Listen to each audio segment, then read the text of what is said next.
give a little bit more background. Some of you are familiar with the Committee of Safety process. We've been at this a few weeks. Macomb County tonight voted to form, so we have our new charter and a resolution that we'll be sending to the county government to announce our presence.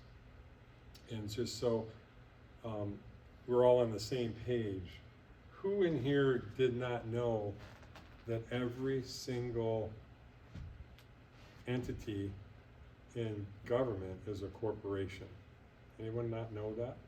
So everything from the United States to the state of Michigan, to the counties, to the townships, to the cities, to the police departments, to the courts, to the FBI, to the DOJ, to the CIA, they're all corporations. Okay? So that is a fact. It's irrefutable. So all you have to do is go to Dun & Bradstreet and you can pull all their information, all their corporate records, okay? And we'll talk a little bit more about that in depth at another session. You know, I don't want to spend too much time on it, but that's kind of where we're at. So our country was founded by Englishmen primarily, okay, if you go back in history. And they brought with them English common law, okay, because that's what they knew. So they all came here for freedom from tyranny, right, and religious freedom primarily. And so they set out to form a country, a nation, as the tyranny continued to squeeze them, and they made the decision to declare their independence. So the Declaration of Independence did not form our country. The Declaration of Independence' sole purpose was to break the bond with England and the king.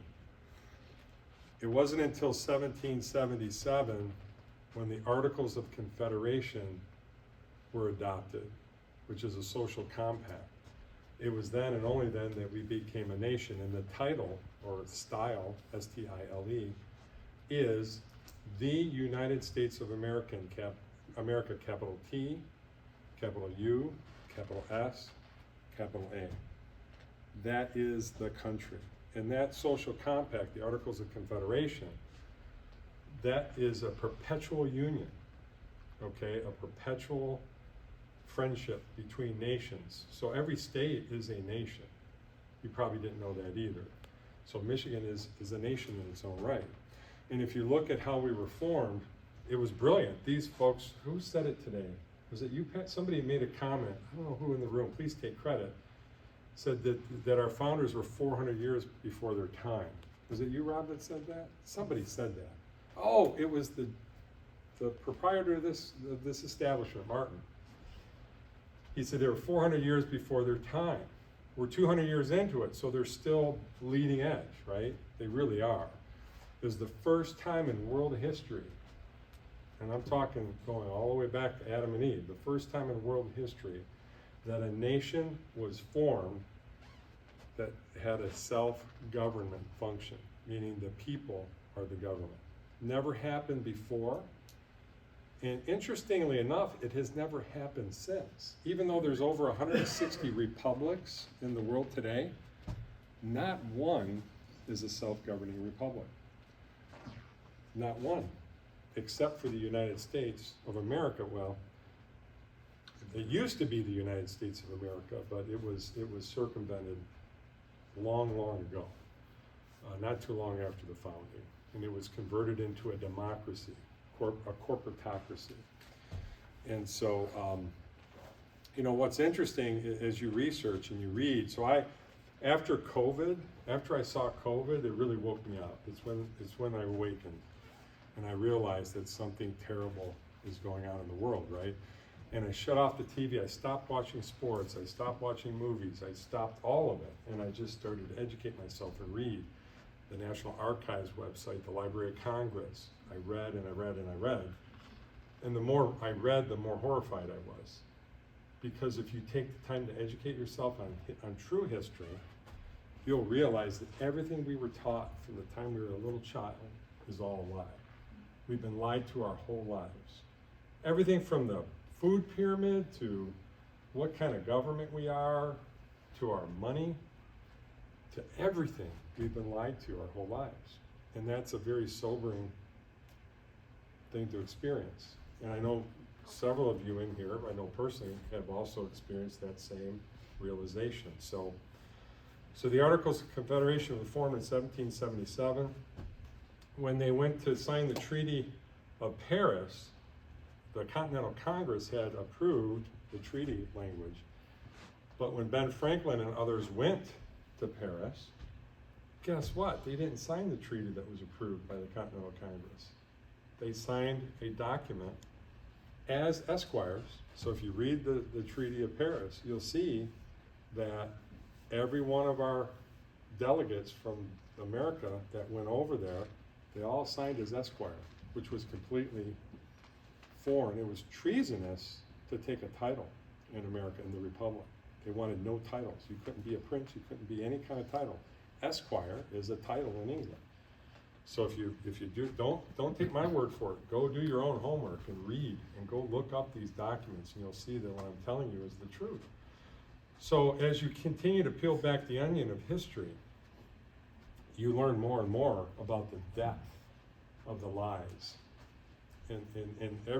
So I tell people all the time, anything you hear from government, corporations, media, you must assume the opposite is true if you can't verify that it is true, because you're much better off betting your life on the fact that what you're hearing them say is a lie. Most of the time you can find the evidence it's a lie, but if you can't find the evidence, always better to err on the side of that's a lie, and you'll be in much better shape. So going back to our founding, common law, does anybody know what common law means? Like what the definition of common law? Common sense. Common sense. Mike, that's no fair. You could teach this. That's no fair. So common sense, right? So, and what is common sense? Okay, we're all created by God. Okay, we are created by God. He put in us. He wrote His law on our hearts. Okay, so from a little child, little baby knows as he grows up. He knows what's right and wrong. It's inherent in all of us, right? And what is the cardinal rule? Do no harm. Do not harm another man or woman. I mean, that's really the only thing that you have to really worry about. So when they founded this country, they based it on the gospel, right? Love one another, love your neighbor as yourself, right? Love your enemies, and do no harm, and do not trespass. Guess what, folks? You just had a graduate course in common law. That's the law. It's very straightforward. Our founders adopted common law because they were really afraid of attorneys getting involved. All right? There's a reason they call it to be the devil's advocate. Everybody, how many times have any of you never uttered that phrase? The devil's advocate. Well, to play devil's advocate, right, to speak on behalf of the devil is what that comes from, okay? And I'm surprised no one's used that. Maybe I'm the only one. I don't know. I have. Okay, you have. Thank you for fessing up. But the point is, the reason that they focused on common law, it was their dream, right, that America would be the new Israel. Under the new covenant, that Jesus spilled His blood to wipe away our sins, to pay the wages of our sin. And therefore, they all believed that America was the new Israel, spoken of in the Bible. That people would live, love one another, right? Basically, walk the walk of Jesus. That's the founding. So a lot of people that don't believe in God or whatever, you're entitled to not believe in God, but guess what you're not entitled to? Remove God from America. Because our whole nation, our republic, is based on God and God's natural law. And so, whether you were a farmer, a lawyer, a banker, a blacksmith, a storekeeper, whatever, everyone, the goal was that everyone would be educated enough to be lawyers. Because what do you need? You need discernment. They established the Grand Jury. That came from 1205, this whole concept of a grand jury. It's been around 1,000 years, right? They kept that. And for those of you that haven't done it in a while, haven't kind of read the Declaration of Independence or the Articles of Confederation or the U.S. Constitution in a while, you should go ahead and read them. Or better yet, if you spend a lot of time behind the wheel of a car, let's say you have a long commute to work, you get it on audio, YouTube or whatever, and you just play it in your car, and you hear that. I will tell you that I challenge all of you, if you listen to the Declaration of Independence on your drive home tonight, you know what you'll find out? You'll find at least 6 to 8, I can't remember the number, I didn't count it recently, of the charges against the king, 6 to 8 of their charges that initiated their claim and right to break the bond with England. You could replace the word king and put in U.S. federal government. They're the exact same things. Our federal government, the United States Corporation, is exerting the same tyranny on us today that the king exerted on our founders in the late 1700s. I challenge any of you, please go listen. And the more you spend time reading Life's Instruction Manual, aka the Bible, which I found 3 years ago, okay? The more time you spend in Scripture, understanding how we're supposed to live, right? And the more time you spend reading our founding documents and understanding them, the more you will realize that we are very much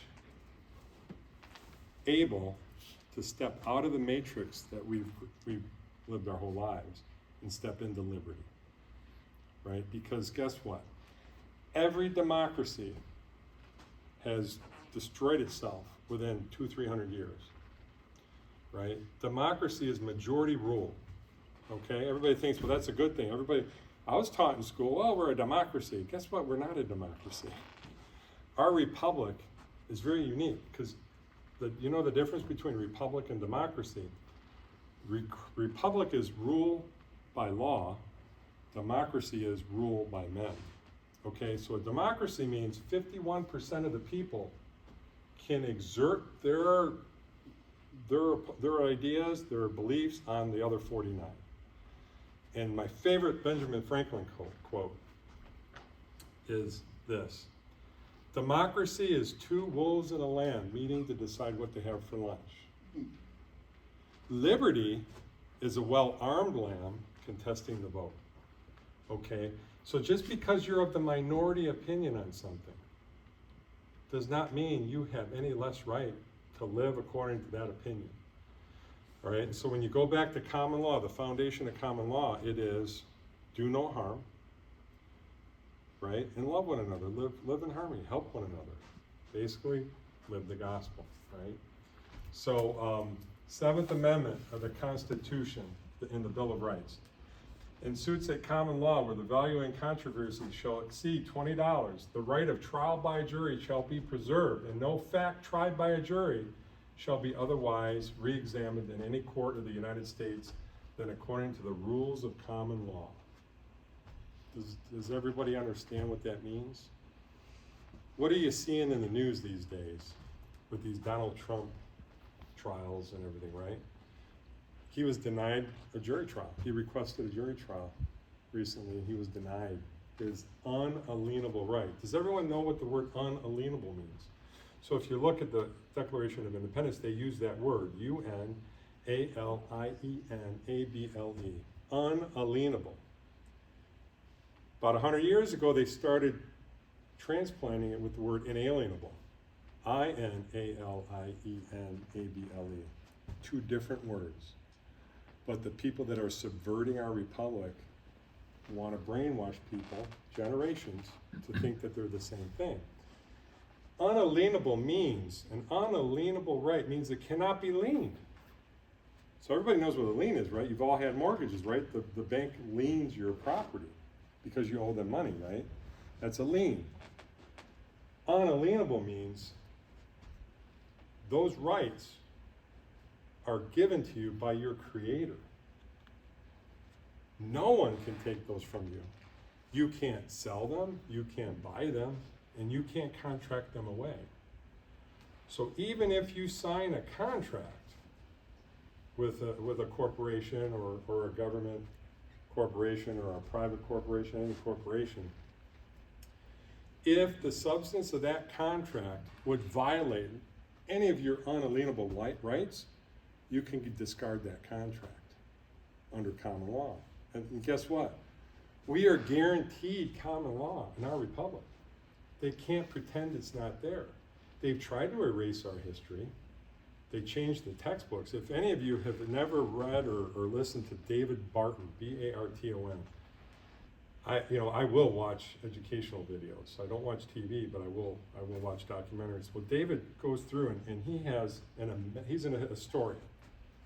And he goes back and he'll take a textbook on a subject. He'll take a textbook from 1780. He'll compare whatever subject in that textbook to like 1810, 1830, 1860, 1900. You can go through these textbooks in schools and you can see the slow rewriting of truth.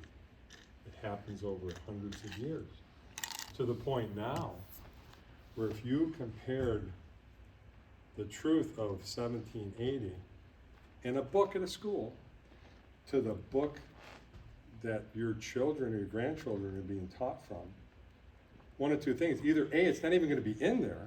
They won't even have that truth because they've effectively pushed it right out of the psyche of the people. Or the version of history, of truth that they have in that textbook today, it's like it's a foreign thing compared to what the truth actually was. So your truth is always going to be most accurate when you're closest to the actual events. Why? Why is that, everybody?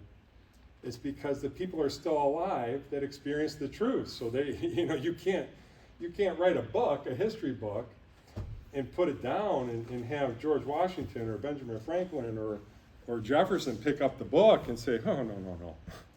That's not what we did 20 years ago. This is a lie, right? You go 100 years, 200 years later, who really knows the truth, right? So we have to go back to our books. We have to go back to our national archives, and you have to read original source documents. When I understood that something was terribly wrong with COVID, that a very evil thing had been perpetrated on all of humanity, I literally was National Archives website.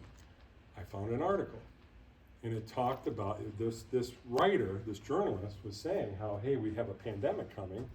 We need to get everyone vaccinated.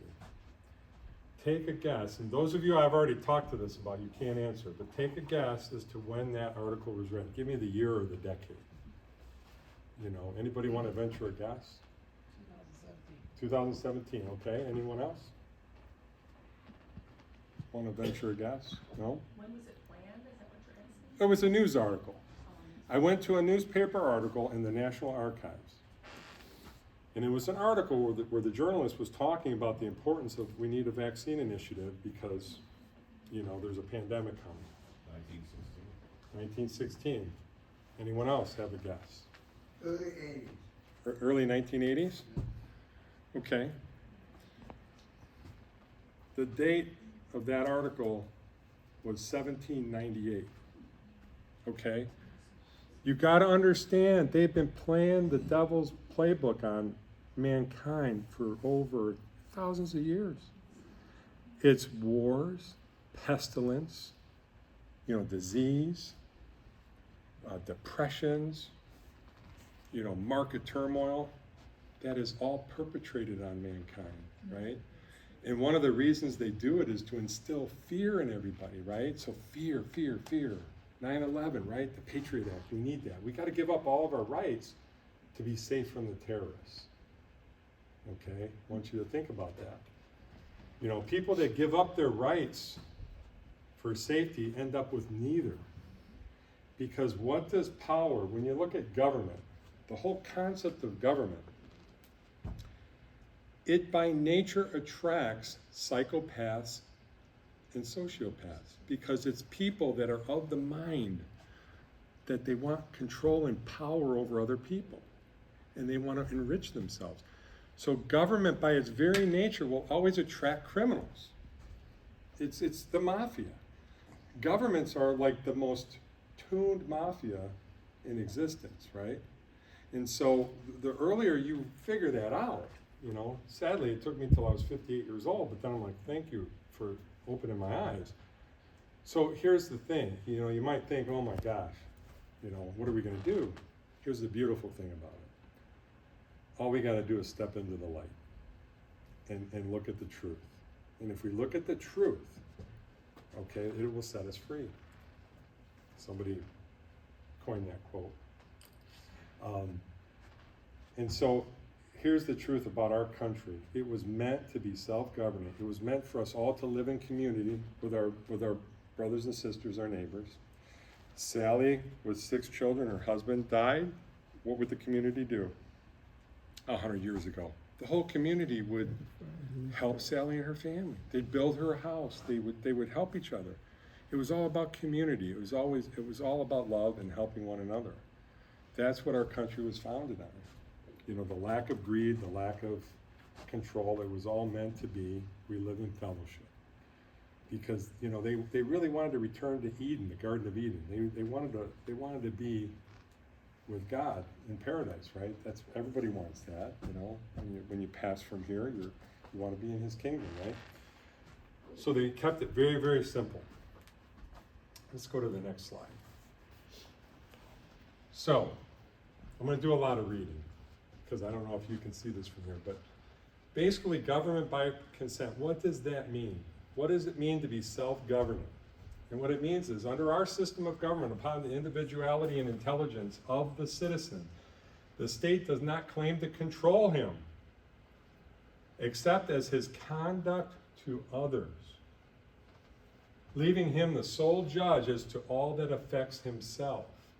Every man is independent of all laws, except those prescribed by nature, aka common law, and is not bound by any institutions formed by his fellow men without his consent. The sovereignty of a state does not reside in the persons who fill the different departments of its government, but in the people from whom the government emanated. And they may change it at their discretion. Sovereignty then, in this country, abides with the constituencies, all of us. We are sovereign. We're the sovereign body, and not with the agent. And this remark is true both in reference to the federal and state governments. I want you to really pay close attention. And we may change it at our discretion. What does that mean, folks? When our public servants, when our employees that work for us begin to violate our unalienable rights, it's not only our right, but it's our duty to dissolve that government. And that doesn't mean start a campaign, start getting donations to get somebody elected in the corporation. No, that means we abolish it, right? That's what our founders called us to do, to make sure that we protect our most precious republic, a one of a kind in world history. We have to be educated because, as Thomas Jefferson says, those who expect to be ignorant and free expect what never was and never will be. We can't wallow in ignorance. We have to understand our power. These people have flipped it on us, these psychopaths and sociopaths. They want you to believe that what they do in Washington, D.C. rules over us, or what they do, in Lansing rules over us. It doesn't. You know what all those codes and statutes are for? It's for them. All the codes and statutes of the states and federal government is to govern their behavior, the public servants, not we the people. We the people are the author of the law. It's not to govern us. It's not to control our behavior, because what's common law? What are we founded on? If we're not harming another man or woman, they have no right to tell us what to do or how to live. We are free. We have liberty. Okay? So that's really important. Go to the next slide. This right here is John Darish. So a lot of this I took right out of the Grand Jury Handbook from National Liberty Alliance. And by the way, it's a great resource, so nationallibertyalliance.org. And So these excerpts come, you'll see footnotes, right? So if you go to the website, you can get the grand jury handbook and the petit jury handbook, and you can track these footnotes and what the sources are. I didn't want to put all the footnotes because it would have taken us all night. So They got both of their documents from Constitution. yeah, right? what you'll find when you read all their footnotes, excuse me, it's not their opinion. They take quotes from our founders. Take quotes. What was their intent when they formed the country? Why did they want to have it be common law? Why did they guarantee us a Republican form of government? No elected officials can take that away from us, but we can surrender it like we have, unbeknownst to us. We were all defrauded. We were all, our parents, their parents were all defrauded by these sociopaths and psychopaths that took control of America. Supreme Court case law is part of it too. Yeah, Supreme Court. So just so you know, every court that you see or that you have the displeasure of being a participant in, none of that is law. It's all what's called equity. It's all commerce. It's maritime law. It's why FDR declared in the 1933 Emergency Banking Act, he brought the law of the sea onto land. Do you know that none of you own anything? Did you know that? Like right now, you own nothing. And when I say you own nothing, I mean nothing. Your house is owned by the government. You're a tenant. Go look at your mortgage. Go look at your deed. It's called a warranty deed for a reason. If you go to Black's Law Dictionary, it's an instrument of war. They consider us enemy combatants of the United States, which is foreign to our republic, right? So when the Act of 1871, then when they created Washington, D.C., that 10 square mile, that was all to institute a corporatocracy. So they all committed treason. They all left their offices in the republic, and they became officers of the corporation. Okay, your car. You buy a car, you pay cash. You're going through the paperwork, you get an application for a certificate of title. What is a certificate of title? What do you mean certificate? Think about that for a minute. It's because you're signing over the ownership of your car, and they're giving you a certificate for enjoyable use of that asset that the state now owns. That's how they get away with telling you you gotta get license plate tabs, you gotta obey these, speed limit signs. Is because you're driving government property. So they trick us, they defrauded us over the years. And I'm talking years, I'm talking, since 100 and some years, right? So this is really important to understand, folks. When you understand the depth of the fraud and the deception, it's overwhelming, okay? Go ahead, Rob. So the grand jury is the Achilles heel of tyrants. The grand jury is one of the ways that we, the people, consent to the actions of our government. If anyone has been deprived of their unalienable right, we will immediately grant full justice therein. The will of the grand jury is the opening and manifestation of due process in a court of law. The grand jury is the sureties of the peace that we find in the Magna Carta that was ordained by the people through the Fifth Amendment and thereby officially acknowledged as an unalienable right. They are the posterity of our founding fathers. They are we the people that ordained and established the Constitution for the officers of this court to proceed with authority. What that means is that we the people, it's the grand jury of 25, is the rule of law, is the court. So we all need to be educated so that we can be good grand jurists or petit jurists, right? So we have to understand the law. When a judge gives a jury instructions, they're committing treason. I want you to think about that for a minute. And I'm not just making this stuff up, folks. You can do your own homework and you'll see that everything I'm telling you is true if you look for the answer. So if a judge tells a jury, a petit or trial jury, that's the jury of 12, right? You have the right to be judged by a jury of your peers. Judges every day of the week in every courtroom across this country tell juries, you can only decide the facts, you must take my instruction as to the law. Do you know I can give you a dozen Supreme Court rulings where the government and courts have been whacked by the Supreme Court say, no, the grand jury is a right in and of itself. The Petit jury. Juries, there's a reason why juries aren't mentioned in Article 1 of the Constitution, which is the executive branch. Article 2, which is the legislative branch. Article 3, which is the judiciary branch. You want to know why it's in the Bill of Rights and not in the body of the Constitution? Is because it's a function all on its own. It's not under the authority of the courts or anything. It's us. It's our barrier to protect our brothers and sisters in this country from tyranny. Go ahead, Rob. So here we go. Justice Powell in United States versus Calandrel stated, the institution of the grand jury is deeply rooted in Anglo-American history. In England, the grand jury served for centuries, both as a body of accusers sworn to discover and present for trial persons suspected of criminal wrongdoing, and as a protector of citizens against arbitrary and oppressive governmental action. In this country, the founders thought the grand jury so essential to basic liberties that they provided in the Fifth Amendment that federal prosecution for serious crimes can only be instituted by a presentment or an indictment of a grand jury. The grand jury's historic functions survive to this day.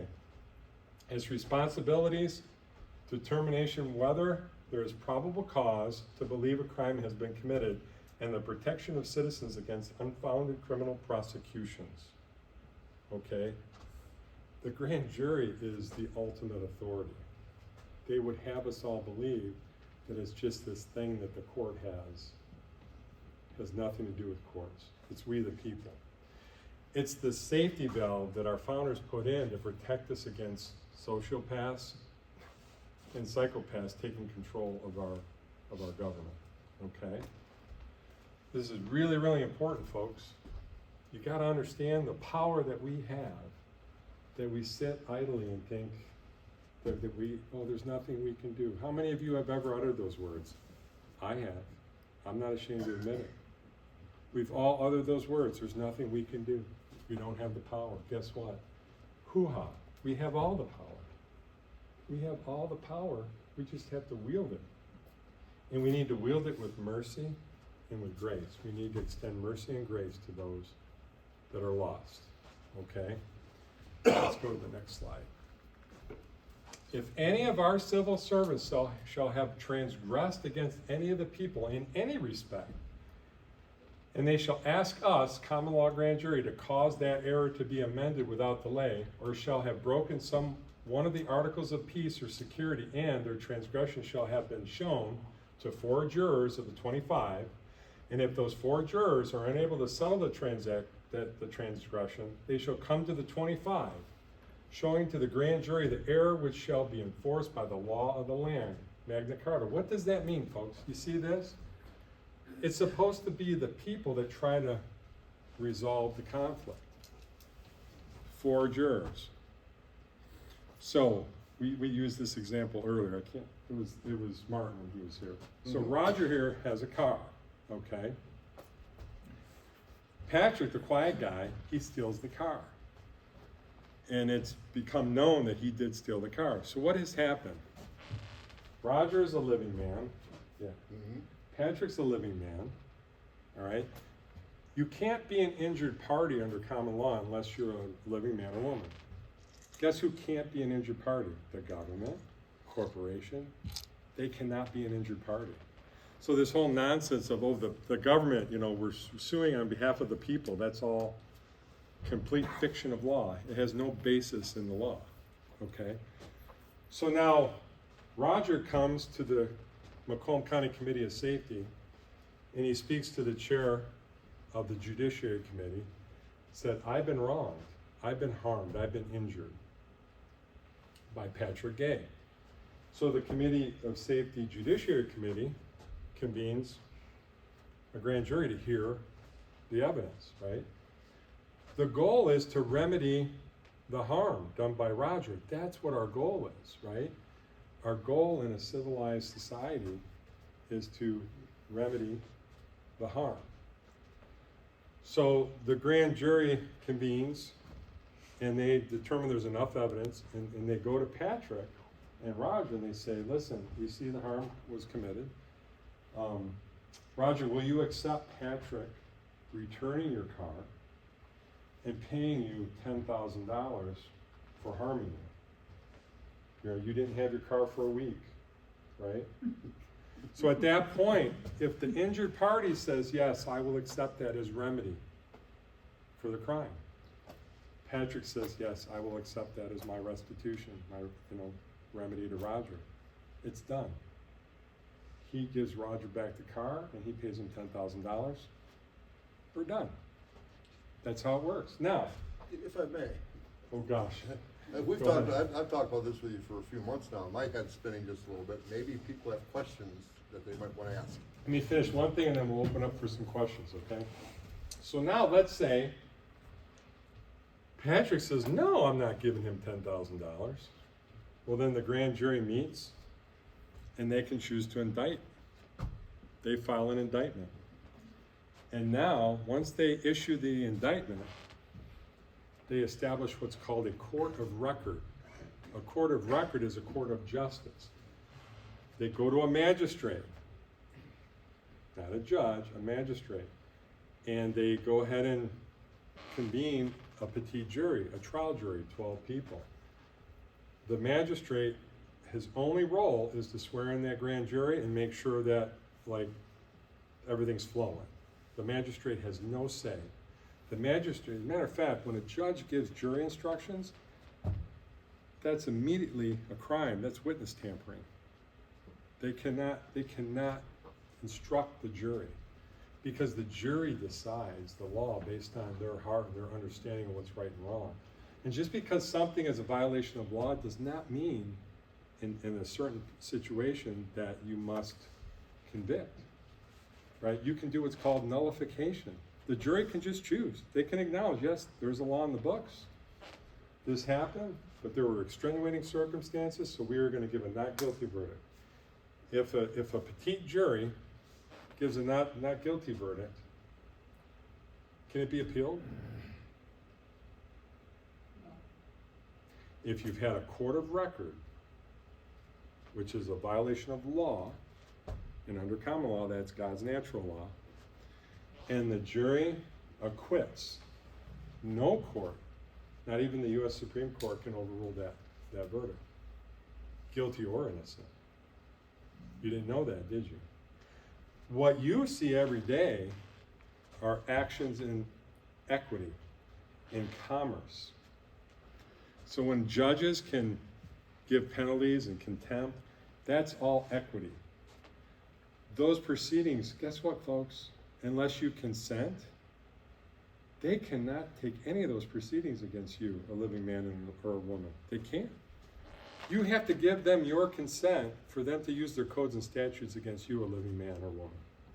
You didn't know that, did you? How do you And- consent? I do not consent. You have no jurisdiction over me. Oh, just say so. That's it. You just state the fact. And they can't do anything about it. That's like if they try to enter a plea. Let's say you stay moot, you don't say anything.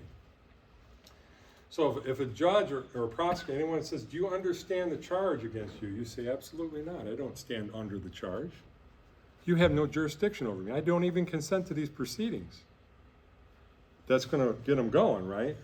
And so the point is, if you don't say that you understand, they can't do anything. It's when you say, yes, Your Honor, I understand the charge, you're actually saying, I stand under the charge as guilty. At that point, they get to take you into their commercial equity law little scheme that they have. Okay, this is all real, folks. Okay, so now you go into this equity law scheme, you're done. And never hire an attorney. Never hire a bar attorney. A bar attorney swears allegiance to the Crown of England. Did you know that? It's the British Account Registry. That's what bar stands for. Their first loyalty is to the Crown of England. Their second loyalty is to the court. Their third loyalty is to the general welfare. At the bottom of the list is their client. So you pay these people all this money and you're fourth on the totem pole. Okay? So, hold that thought, Mike. I just want to finish this. Mhm. So now it gets to the point of guilt. What's your plea? You say, I do not consent. Well, we'll enter a plea for you. I do not consent. You have no jurisdiction. Show me in a sworn affidavit what jurisdiction you claim to have over me, a living man or woman. They can't show you. Why? Because it doesn't exist, folks. It doesn't exist. Okay? Who pays? Yeah, go ahead, Mike. Judges are also bar members. Is that true? Most judges are bar members? Yep. Yep. It's a violation of your unalienable rights. They're foreign agents. Yes. If you state all those facts, Mm-hmm. then what? I mean, One of two tell things the can judge and happen. Say that over and over, I do not consent? Yeah. One of two You do things not can have happen. Jurisdiction over me, like, okay, now you're all in limbo, and you're all sitting there like, what is the next So step?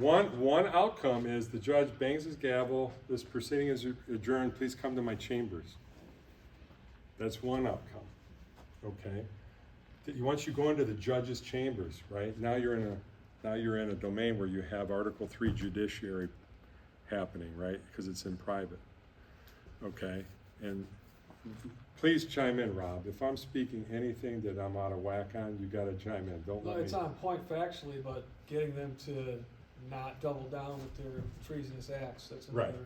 So that, I was gonna say, one outcome is it is resolved quietly. Another outcome is the criminal can throw you in jail. Right? I mean, let's face it, folks. They have tricks. Yeah, I They will mean, try they're gonna to always try to ask your trick you into a verbal residence, contract. Where do you live? Do you live on such and such a street in this city? And when you say, yes, I do, again, you're giving consent. Right. So, you know what postal codes are? Now, this is gonna blow your minds, folks. Oh, yeah. Your postal code, your zip code. You know what that is? That's an extension of the District of Columbia. That's how the United States Corporation gets jurisdiction over us. Right? So if you say, oh yes, my address is 3105 McKell Road, Bruce Township, Michigan, 48065. I just put myself in the District of Columbia's jurisdiction. Now I'm a U.S. citizen. It's a corporate status. Has nothing to do with where you're an American first, but then they make you a U.S. citizen when you're born on your birth certificate so that they can have dominion over you. Okay, this is all real. So now what you do is, so what I do now in all my documents, even when I made my wife change our little stamp on our return address, you know, that you stamp on the envelopes for your mail, it has my address, our address all in upper and lower case, no all caps, because all caps is corporate. And after I don't use MI, I use Michigan, I spell it out. And then I say near, and I put a left bracket, 48065 dash 9998 right bracket. So what's the significance of the numbers after the dash? Does anyone know that? Okay, the numbers after the dash pinpoint the exact building. Okay? So by me saying I live near, so I reside, reside's a bad word, that I live near 48065-9998. If you look up 48065-9998, you know what that is? That's the Romeo Post Office. Because the Romeo Post Office is part of the District of Columbia. All the post offices are part of the federal corporation. So I say I live near your little outpost, but I don't live in it. You have no jurisdiction over me. It's these little things, people, that you would think, what? This sounds like some kind of like clue game or something. And the sad thing is, it is. It's the devil. It's a satanic scheme to manipulate and enslave the whole world. That's what they do. We're all slaves. None of us own anything. And we can get into that on another session. Children. We're all considered incompetent minors. We're all wards of the state until we demonstrate that we're competent and of age, of majority. So I'm proud to say I'm a competent American as of my 58th birthday. I was no longer an incompetent minor. Who pays federal income taxes? Anyone? Put your hands up, don't be shy. Okay, so keep your hands up. Now, put your hand down if you work for the government. Okay? All right, so if you work for the government, put your hand down. All right, those of you that have your hand up still, you're donating your money to the federal government every year. You have no obligation to pay federal income tax if you don't work for the government. And it's the federal government, but here's the trick. The United States Corporation has subsidiaries. The state of Michigan is a subsidiary of the United States Corporation. Go to the Dun & Bradstreet, you can look it all up. Where is it lodged? What's that? And where is it lodged, these corporations? Tell them. United Kingdom. United Kingdom. They're all United Kingdom corporations. Because guess what, guys? We didn't win the Revolutionary War. I hate to say it, it's kind of sad, but we really didn't. Because the king took us back. We were a free republic for how many years? It was up until 1783, 81, 83. But what happened was, when we declared our independence and we were at war, right? The colonies, we were not a nation. So we didn't have the protections, the bankruptcy protections of a sovereign nation. So their debts, they had 7 years to pay the debt. What happened was France held most of our debt, right? The battle stopped. The King of England bought our debt, right? So the King of England bought our debt from the French, and then when we couldn't pay it after 7 years, we were in default. And the king took our property, like he took things for that. I won't get into the exact particulars, but at least now we're a country. When we did that Constitution, which is, by the way, a corporate document, the U.S. Constitution that was ratified is not an organic. It's contract. It's a contract. It's instrument of debt, really. Instrument of debt. Okay. So now that we're a nation, under the control of the king still of England, but we were a nation nonetheless, the treasurer of the country was the King of England. You know, this just blew my mind when I learned all this, right? So now now that we're a nation though, you have 70 years to repay debt. 70 or 7? 7-0. Okay? So boom, I want you to go forward 70 years from 1789. That was when the Constitution went into effect, right? What is that, 1859? What was happening around 1859? Oh, Civil War. And we were all told it was to end slavery, right? Wasn't a war. 1867 Reconstruction Act. Southern states didn't want to ratify the 14th Amendment.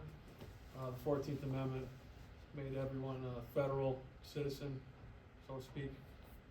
They went into the southern states at gunpoint, the federal government, and said, you're going to either ratify this or we're going to kill you and we're going to take your place. And that's why everything is federal.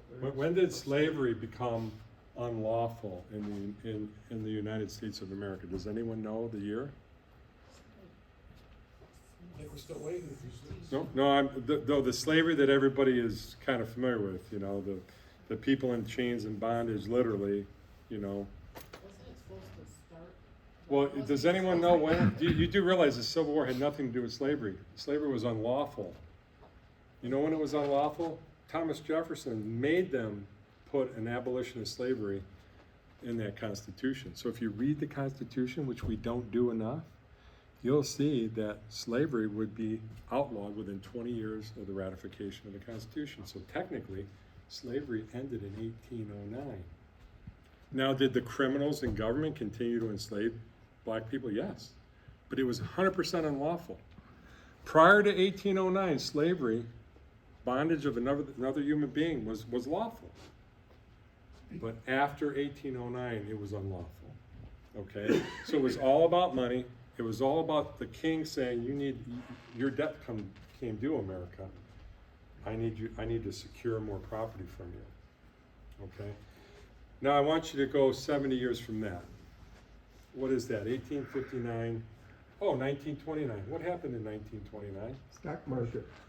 Oh, why did the stock market crash? You know what caused it? Does anyone know that? It goes back to the Federal Reserve Act in 1913. when they started doing derivatives. They implemented derivatives and hypothecation, which hypothecation is they completely violated the Constitution, which was a corporate trust, a corporate contract, and they made fiat currency the foundation of our commerce, right? And constitutional money must be gold or silver.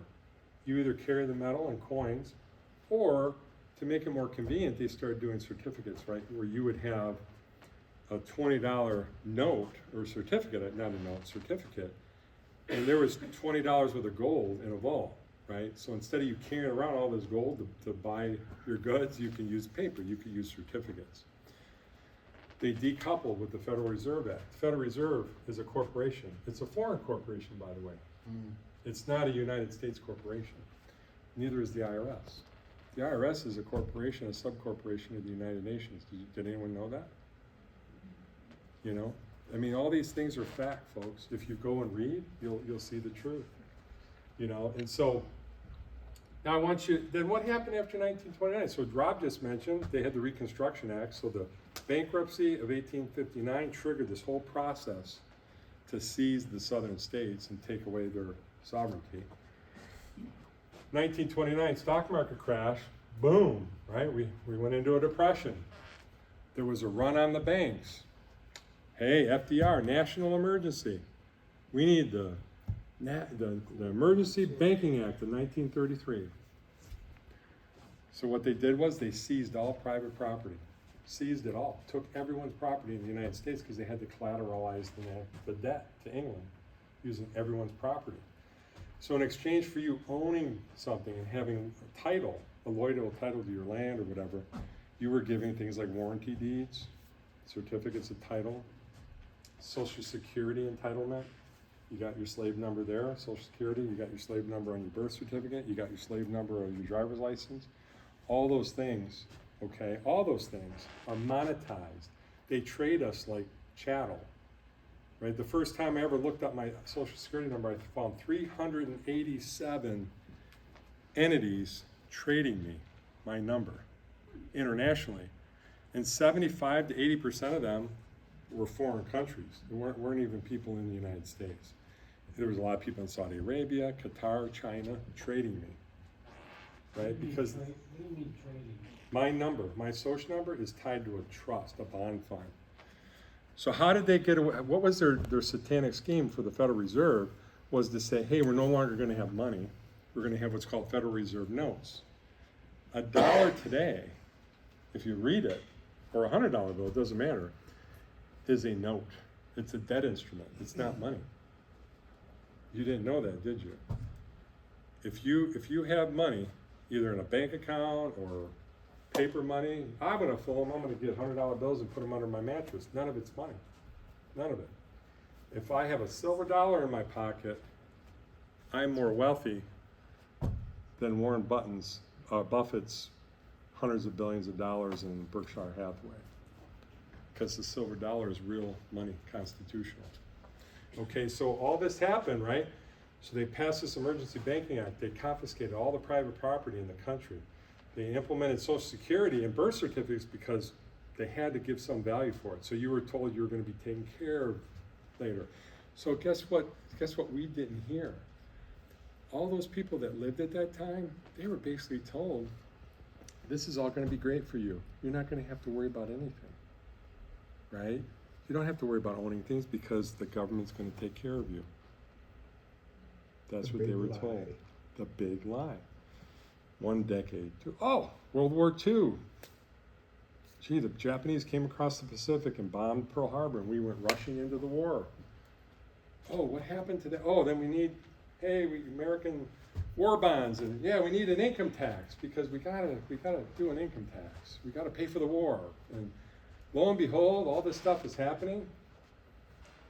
People are killed off in the war. The people that knew the truth of what Social Security was supposed to be, right? They're all dead now. They're all killed off. Generations now think that it's something that it's not. Okay, you were asking a question? That first original confiscation of the land, how did they pull that off back in that day when there was Executive order. It was authorized by the Emergency Banking Act. It was a war powers thing. And they all just said, okay, here you go. No, it was just taken. Like you still had, you were still allowed to have useful enjoyment of the property, but you no longer owned it. Okay, I guess I'm just surprised. You know, everybody familiar with World Economic Forum, right? The New World Order, oh, you will own nothing and be happy. Guys, that happened in 1933. Okay, so that, I guess. That happened back then. A belief. So that whole WEF thing, everybody's freaked out about, what's his name, Klaus Schwab or whatever. Dude, FDR did that to us. So Lincoln took the first stab at the Republic and FDR finished it off. So Lincoln and FDR destroyed the Republic. And they're still using. And the guess War what? Powers Act. Bipartisan, a Republican and a Democrat.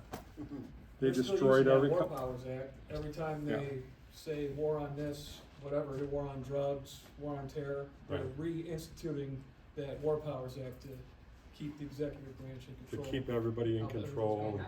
Every claim is an extension. Yes. 13th and 14th How long Amendments. before they have, the Congress has to put it as a law?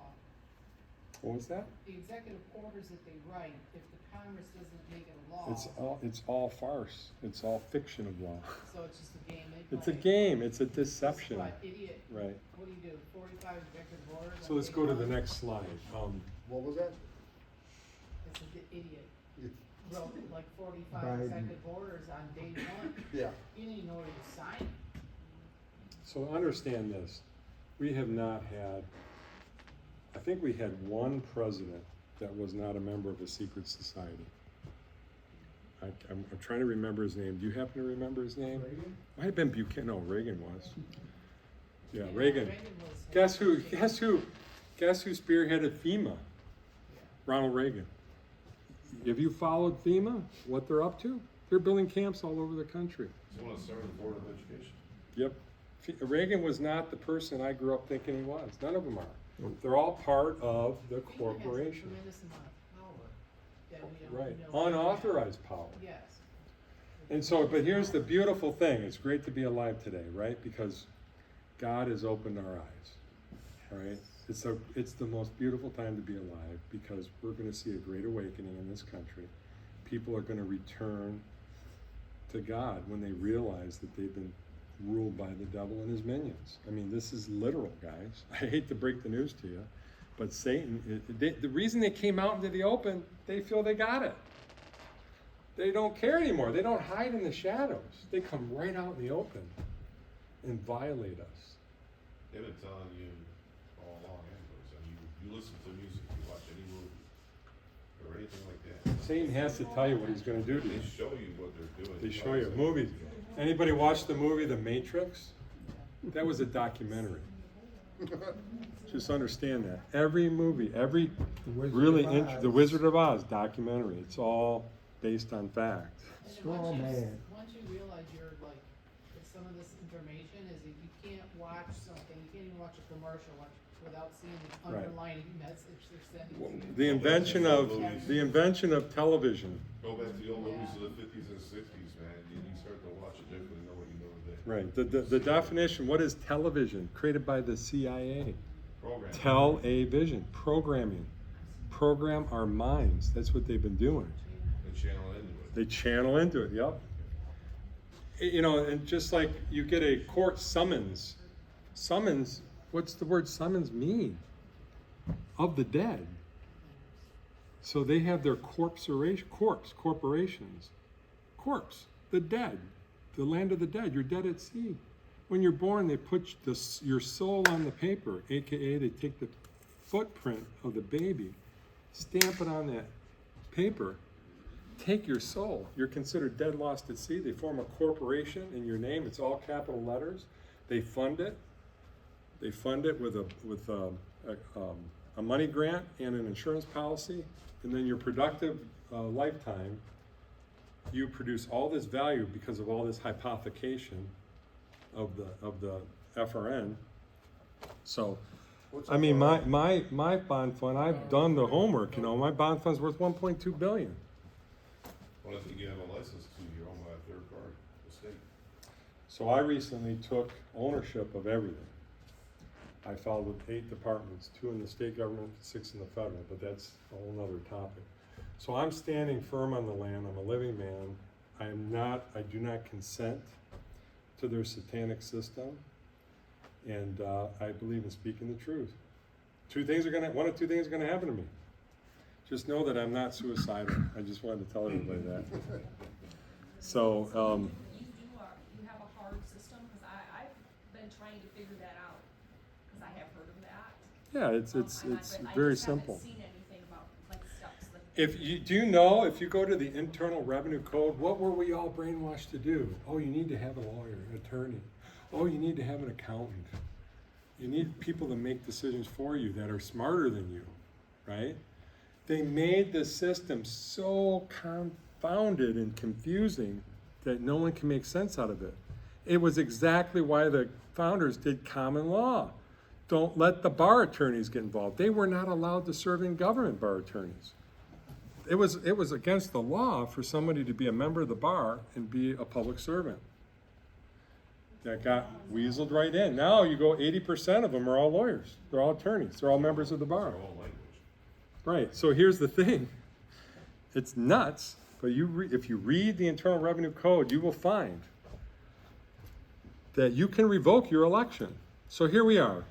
How many got your first job were you a minor, or were you 18 or older? Minor? 13. Okay, we're all minors, most of us, right? We got our first job. For me, it was a dishwasher at Athena Hall on Gratiot in Roseville. Second day, boss came to me and said, hey, payday's Friday. I gotta collect your withholding for the IRS. So you need to fill out this form. You need to make your election. I'm like, okay, I'm supposed to do this. I'm a kid, I didn't know any better. So I took this W-4, I made my election. What does the word election mean? To choose. Means you have the power over the decision. So you make an election. You're defrauded as a minor into entering into a contract with a foreign corporation, the IRS, and they tell you, you get to choose your withholding, right? Well, anybody ever sign up for a subscription with their credit card and you can't get out of it? Like, even if you try to cancel the credit card, what happens? Boom, it can't cancel your card. The monthly or annual subscription keeps hitting, right? You got to track that company down, and you got to figure out how to get through. No one will talk to you on the phone, but you check the box on a website and they can take the money out of your account every month. Well, that's what the IRS is, the federal government. Okay, we all made an election when we were kids. We filed a 1040. That was our contract to donate 30% or so of our money to the United States corporation. Actually not, to the IRS, which is a subsidiary of the United Nations. Okay, it's not even an American corporation. Now, here's the beauty of it. You go to the Internal Revenue Code, there's a process to revoke. Okay, because they have to give you an out, otherwise they could be hung for treason, right? But here's what it says. You have a one-time option to revoke your election, but understand that once you revoke, you can never get it back. I want you to think about that for a minute. Can't get it back. Means if I revoke, I can't pay the IRS anymore. I can't pay them. It's the psychological, it's the mind screw they do on us. So people are afraid. They see all this jumblese, this legalese on these forms with the government. You know that the 1040 form, if you look at the category, it's a gift form. It's not a tax form, because they can't make you pay the tax if you don't work for the federal government, or if you don't live in Washington, D.C., Puerto Rico, the American Samoas. If you don't live in a United States corporation territory, you are not obligated to pay federal income tax. So as of April 15th of this year, I revoked my election. I filed a Form 56 with the IRS. I revoked all previous fiduciaries. Michael Lewis Butz, the living man, is now the agent of Michael L. Butz, all caps, the corporation. Say everything comes through me, not the corporation, and I'm done. No more income tax. So now I put this to you. ignorance is bliss, right? The good thing about ignorance, you don't know what you don't know, right? Now, I've just kind of done you a service or a disservice, depending on your point of view. So if any of you are opposed to abortion, you're opposed to wars, you're opposed to medical tyranny, Poisoning of poisoning of the Americans. water system with fluoride, if you're opposed to all these things, from this point forward, every year you file that tax return and gift your money to this corrupt system, you're just as guilty as the person doing the act, because you're paying for it. So that's the responsibility of no longer being ignorant, right? So everyone that complains and says this is horrible, they should never be doing this, they shouldn't be given $500 million to Planned Parenthood to abort all these babies. If you're donating your money willfully because you're afraid of the government, something you gotta pray on and think about. Yes? The verbiage that you used when you said Michael J. Butz in the lowercase, and then you said something about your take. My possession corporation. of it? I took ownership of all my numbers, all my accounts, my birth certificate number, my driver's license number, my social security number, every number that they had assigned to me. Okay, and what did you gain by that? I own it now.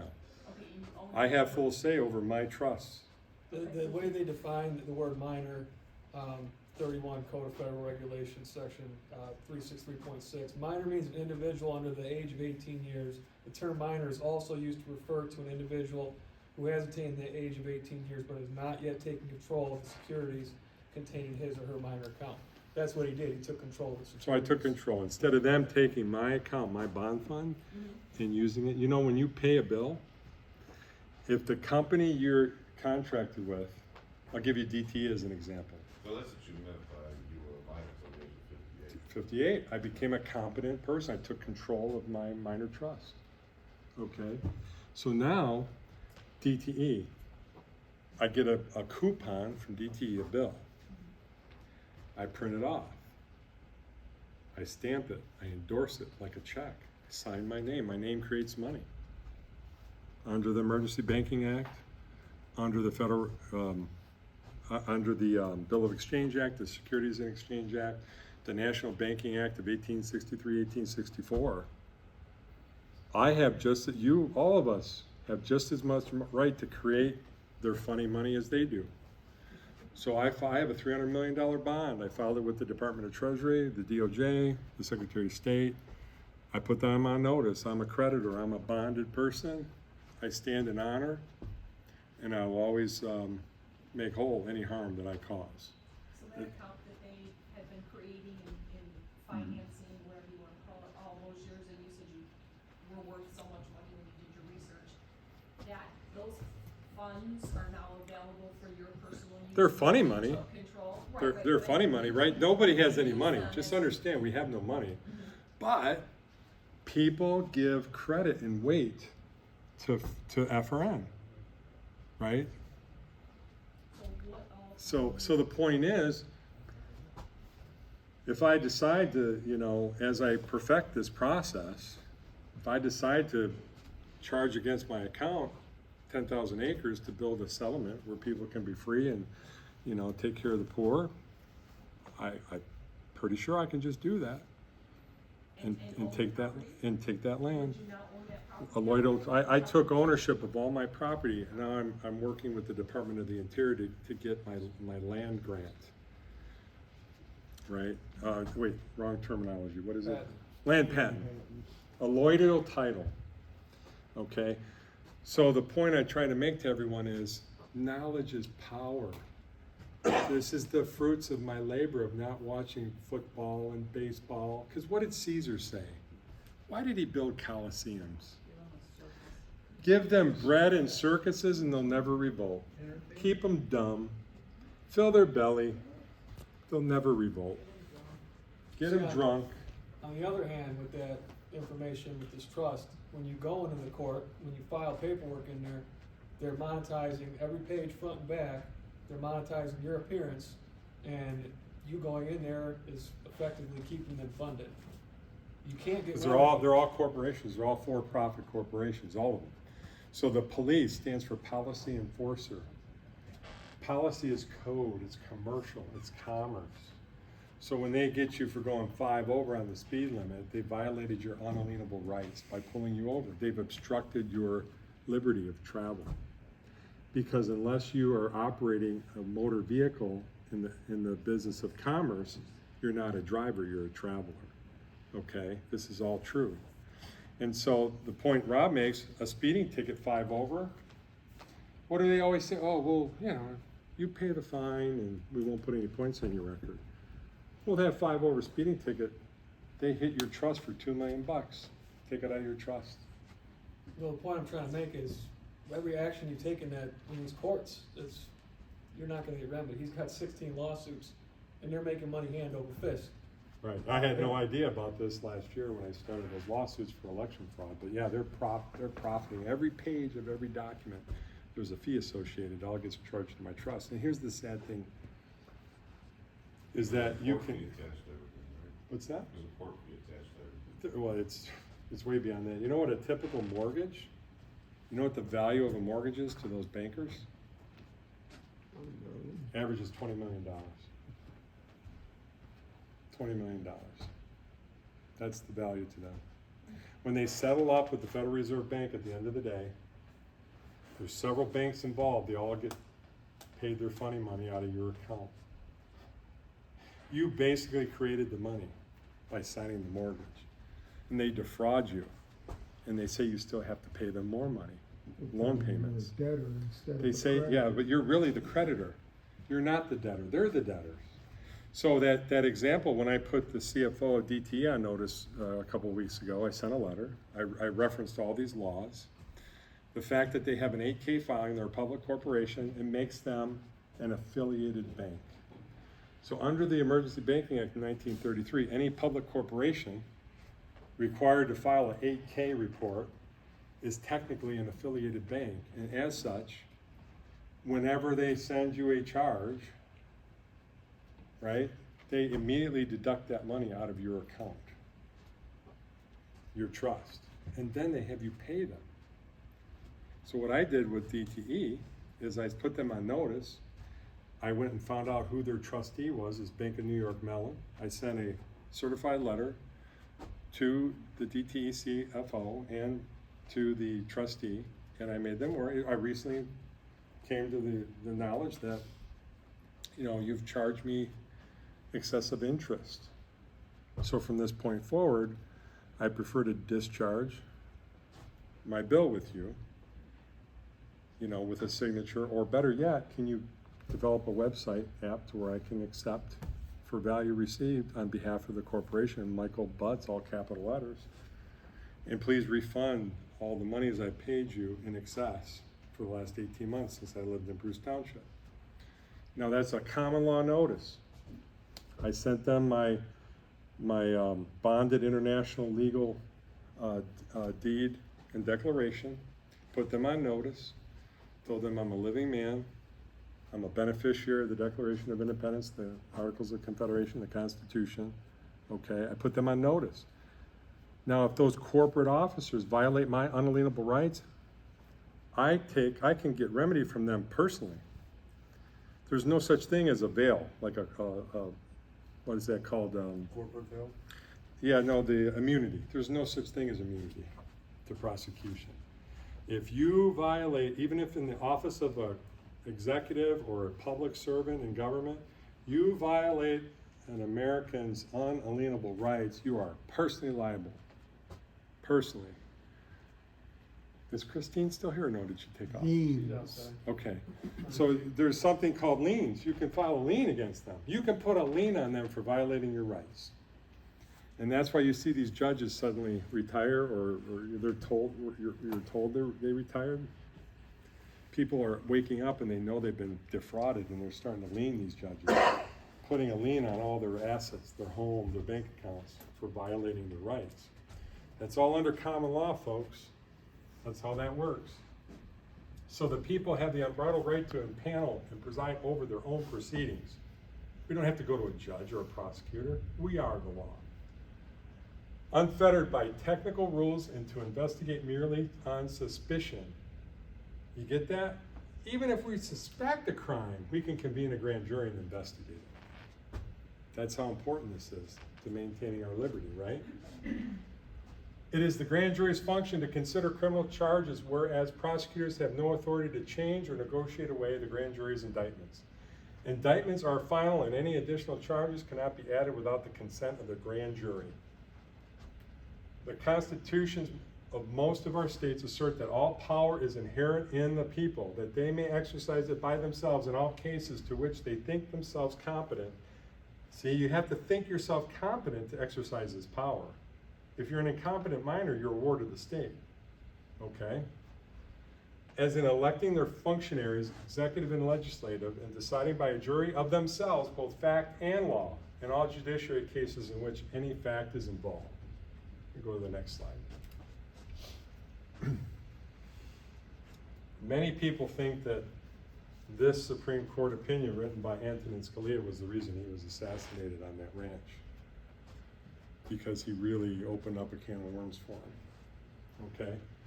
So in the U.S. Supreme Court case of United States versus Williams, Justice Antonin Scalia, writing for the majority, confirmed that the American grand jury is neither a part of the judicial, executive, nor legislative branches of government, but instead belongs to the people. It is our check on the government. We maintain the power of the law, because we are the author of the law, not these people in Congress or in the state legislature, okay? It is in effect it is basically a fourth branch of government, governed and administered to directly by and on behalf of the American people, and its authority emanates from the Bill of Rights. Thus, people have the unbridled right to impanel their own grand juries and present true bills of indictment to a court, which is then required to commence a criminal proceeding. Our founding fathers presciently thereby created a buffer the people may rely upon for justice. When public officials, including judges, criminally violate the law, and the law is that they never infringe on our unalienable rights.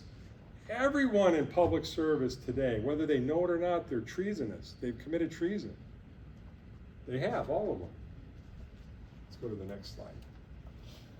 So natural law demands that only the people via free and independent grand juries have the supreme judicial authority to indict or not, to decide the law, to sit as the tribunal in all criminal cases that come before it, to nullify any statute, because statute is not law. You follow me?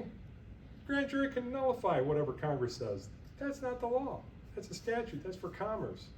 We're living men and women. Get out of here with that.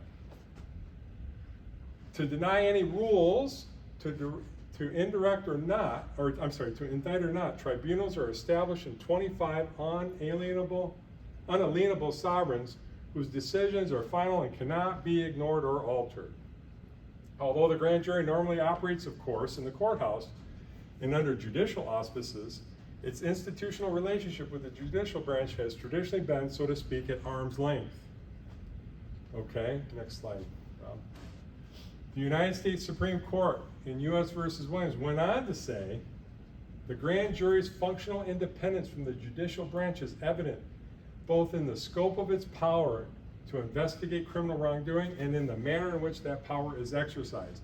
Unlike a court whose jurisdiction is predicated upon a specific case or controversy, the grand jury can investigate merely on suspicion that the law, God's natural law, has been violated, or even because it wants assurance that it is not.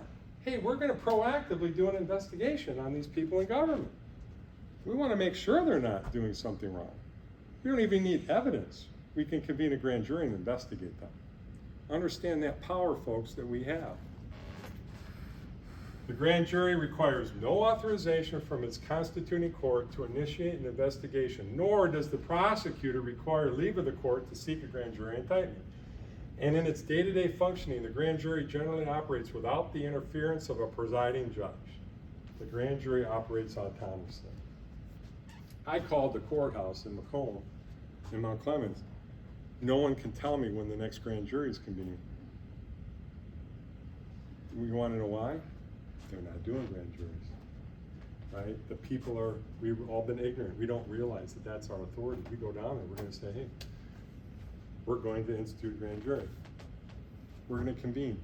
So, cause I mean, somebody breaks the law, quote unquote, the police say, yeah, he's charged, right? We're charging him with this, and then prosecuting, so there's no grand jury that When I says, had yes, evidence- this guy really did this. When I had evidence that the government, that our Secretary of State and her directors basically committed treason and overthrew the government of the United States in 2020, the sheriff of Macomb County, police chief in St. Clair Shores, Chesterfield, Shelby, I think, Warren, none of them would even investigate. They would not investigate. They violated my unalienable rights. Went to the prosecutor, oh, we need an investigation with the police in order for us to take action. I said, that's not what the law says. Okay, that's when I knew it was time. It's time to educate my fellow Americans. We need to take our power and we need to get these criminals out. We just gotta get them out. And we wanna extend grace and mercy. I'm not calling for anybody to be even thrown in jail. I don't care if they've committed crimes against humanity, that's between them and our Creator. But we as a grand jury, as we convene, and we will be convening grand juries in Macomb County, the Committee of Safety, and hoping all you guys will be jurists and you'll learn how to be a good jurist, is that we're gonna give them grace and mercy, and provided that they leave office within 72 hours, we will take no further action against them. All they have to do is not take an office of public trust again, and we're gonna extend you grace and mercy, just get out, and then we need to take people that are, what? That are good, God-fearing people, that understand the law, and put them in those seats, just long enough to dissolve the corporations. So I wanna start with the county and the sheriff, and we dissolve the corporations. Because we don't want municipal and corporations, folks, we want true government of the people. We don't wanna be ruled by corporations. At least I don't, maybe you guys do. Let's go to, Are you yeah. saying we don't have a grand jury, is what you're saying? What I'm saying is, It's like faded away? I wanted to, The 1950 Buck Act. I wanted to bring an investigation. I had evidence of treason by Jocelyn Benson. I wanted it investigated. I said, I'd like to know when the next grand jury is convening. They said, no, there's not one convening. So what do? We're gonna form a committee of safety and we're gonna convene a grand jury, because So is that that's double our talk, or right. is it one, or? When was the last time you heard about a grand jury and indictment in Michigan? I don't know, that's why I'm asking. Does it exist somewhere and they're just not utilizing it? They call, We had the grand jury on Trump. they call certain things grand jury indictments in Michigan, but they're complete sham. They're a function of the court. Oh, it's like a bunch of lawyers. They getting pick together they and decide pick the people who's gonna serve, who committed the crime. and the people are good little soldiers and they follow direction. So what is the current jury pool that they do all the time? When they Voter get like 20 people registration. sitting there and they're calling your name to be a juror on the Mhm. board. Jury of your peers. It's not a jury of your peers, that's for sure. Should be a peers of your jury or something. It should be a jury of your peers, right? It should be people that understand the law and are going to decide the law, based on, is there an injured party? What's the remedy, right? Right on down the list. People aren't trained. So the Committee of Safety here in Macomb County, by the way, we have one starting up amongst our friends in Oakland, Macomb, Wayne, Lapeer. I was just called by someone for, oh my gosh, Isabella County and Gratiot County. So our goal is to stand up a committee of safety in all 83 counties in Michigan by the end of the year. That's our goal. And then we, the people, will govern. Because guess what? We are the de jure government. De jure means right, the rightful government. We are. Not what happens in these corporate offices, Lansing, the townships. It's all corporate municipalities. It's all de facto government. It's not valid. It has no right to exist. They abandon government, okay? So, So yeah, the main thing the judge does, the presiding judge, is swear in the jurors, but after that, they swear their own witnesses and everything. It's a completely autonomous investigative body. Go ahead to the next slide. Jurors are all come from a voter registration pool. Right. So what we're gonna do, folks, is we're going to educate people that wanna serve as jurists, so that they understand the law. Common law, not this code and statute crap, common law. So that we can convene grand juries. Okay, So basically what you do is you restore common law yeah. as a judgment. We're basically exercising our oversight responsibility. We've all been AWOL. Not only all of us, but our parents, our grandparents, we're all AWOL. Because all this legal needs that holds in the court today. It's all fiction of common law. will proceed over. It's all fiction of law. Right. What they do to us is fiction of law.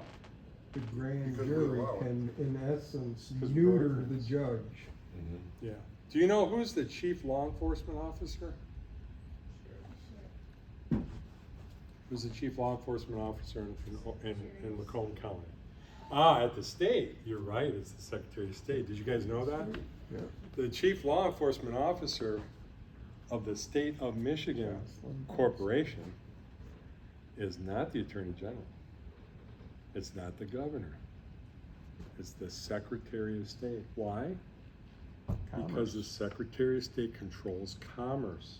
And everything that they do, codes and statutes, it's all commerce. Everything you have a license to is attached to that. Everything. It's all commerce. It's all commercial. It's all maritime equity law. That's why did you say that, Secretary of State? God bless you. It is, Now, who's the chief law enforcement officer of the county of Macomb? Sheriff, right? What is the duty of the sheriff? Does anyone know? Sheriffs don't know. Protect us. Every sheriff I talk, Michael, let somebody else answer. You know all the answers. Sorry. So the duty of the sheriff is to protect us from government. That's the duty of the sheriff. What does that mean? They're supposed to uphold the Constitution. If they're supposed to protect our unalienable rights, what does that mean? Sheriff trains his deputies. A deputy's driving down the road, sees Mount Clemens police pull someone over. That deputy should stop and interrogate that policy enforcer. Say, why did you obstruct this person's right to travel? Right? People be so buried. Okay, that's what the sheriff's job is, to make sure we're not being oppressed, right? So they need to be educated. Now, here's the good news, we can give the sheriffs the books. We're gonna invite Wickersham to our committee of safety meetings starting in June. We're gonna ask him to participate. We're gonna try to educate him on what his duties are. Do you know that anyone, I don't care what it is, anyone that's in the Macomb County Jail that was sentenced by a judge is a prisoner. Kidnapped. They've been kidnapped. Their rights have been violated because a judge is a commercial officer, has no jurisdiction over a living man or woman, cannot indict a living man or woman, and cannot incarcerate a living man or a woman. Basically, also a prisoner of war. You're a prisoner, you're like a prisoner of war, right? So the very first thing I would do if I were sheriff, I would review all the cases of everybody in the county jail, and I would discharge anyone that was not indicted by a grand jury because their rights were violated. I hate to say it, but if you're gonna be under the rule of law, you gotta follow the rule of law, right? That's just how it works, right? Now, what if your judgment was based on also too, though, let's say the criminality of the case itself was, harmful upon common law? So they did do harm to somebody else where they had to do the sentence. Then you need to convene a grand jury, Right. and you need to indict them. Because let them loose back on the street again. Well, they're doing it. Well, you realize most of the people in a county jail have not been put there because of the majority of them, Right. it's all policy and code violations. It has to do with money. It has nothing to do with like murderers and all It's that. all money. It's all money, so that's why I would release them all. Now, if you're a violent criminal and there's ample evidence that you murdered someone or harmed someone, that's a little different, but most of the people in the county jail, they're all there unjustly, right? Because they're all milked. Because they get to charge your trust account for that room and board and everything. They make so much money, you sitting in a cell, Well, they charge you rent. it's beyond rent, it's terrible, I'm just putting it, I understand. yeah. Could a person find that out how, like, the prisoners that are, say, like, in Fair County Jail, like, what are you there for? What are they there for? Well, first of all, you ask them, were they convicted, or were they indicted by a grand jury? And were you convicted by a trial jury? Yeah. I'm just wondering if, you say it's all related to money, I just wonder what the crimes were. Yeah, like I said, a speeding ticket, if you agree to pay the $100 fine, they hit your account $2 million for a speeding ticket. Well, I think they call it a Talked out charge. of turn in a courtroom and was sentenced by the judge to go to Macomb County Jail for 15 days for talking out of turn. Here, the That's Third tyranny. Amendment to the Constitution, a judge has to be on his best behavior. I don't know when he's done talking that it's not my turn to talk. I wasn't being belligerent. I wasn't trying to talk over him. He takes these long pauses when he's talking, and you think, oh, he's done now, it's my turn to talk, and you start talking, and then next thing you know, you're fined in contempt of court, and you're sitting in jail now for 15 They days. generate another charge. That's why it's called a charge, because they're charging your account. Right. So basically, I'll jump down to, in conclusion, that the jury has the unalienable right to consent or not to consent as to the government's accusations against the people. The jury shall have the right to determine the law and the fact and the remedy, penalty, and the power of nullification, saying, yes, that violated the law, but under these circumstances. I'll give you a good example. This is what John Duresh uses from the National Liberty Alliance. I think it's a great example.